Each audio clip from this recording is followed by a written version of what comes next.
Hello, this is Erin from Bridgeville in South Fayette Township Libraries. Today I'm going to show you how to make a terracotta scarecrow. Let's see what we'll need for this craft.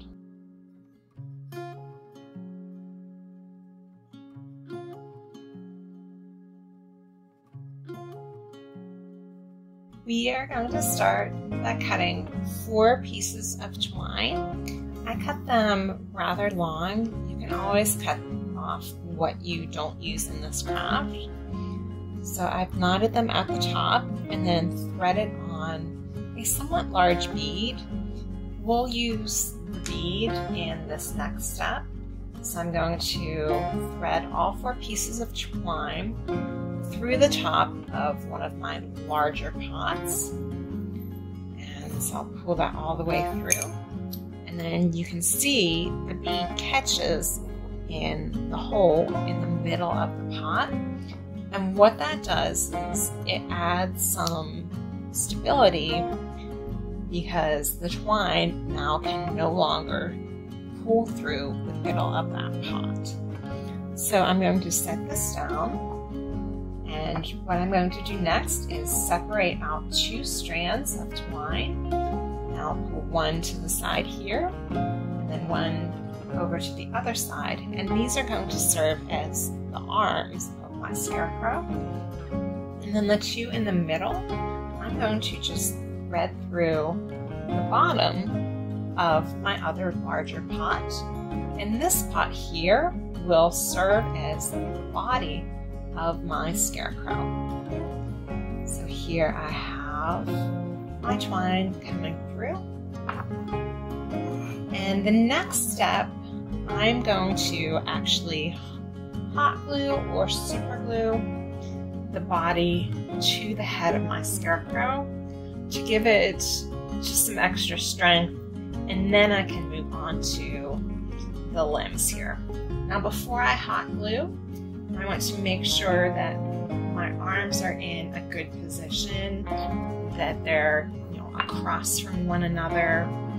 So mine look pretty good, and I'm now going to go ahead and glue them, and I'll check back once they're done. The easiest way that I have found to tie your limbs onto your scarecrow is by taking your small pot, threading the twine through the base of the pot, and then at the same time threading on a smaller bead,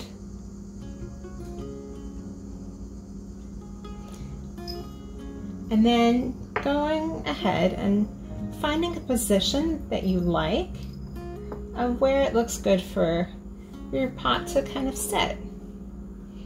And then once you have that, just kind of holding that position with your fingers and pinching, moving your pot out of the way, and then going ahead and tying a knot.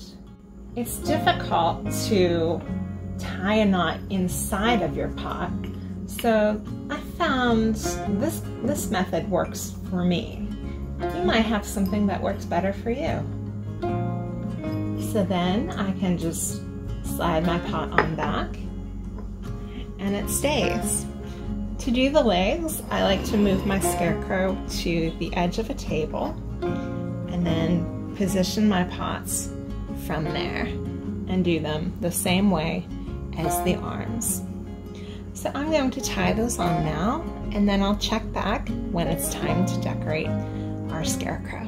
So this is the fun part of the project, which is decorating. You can see I started hot gluing some raffia onto my scarecrow so that it looks like straw. And just to show you, I'm going to take my hot glue gun and just put a little bit of hot glue around the rim here. I've cut my raffia down into smaller pieces. I'm just going to press them in where I've put the hot glue so that pieces of them stick out a little and look like straw. And I'll keep going until I'm finished. And then I'll check back and show you how to do the face, which we're going to wrap in a piece of burlap. So I'll be back in a moment.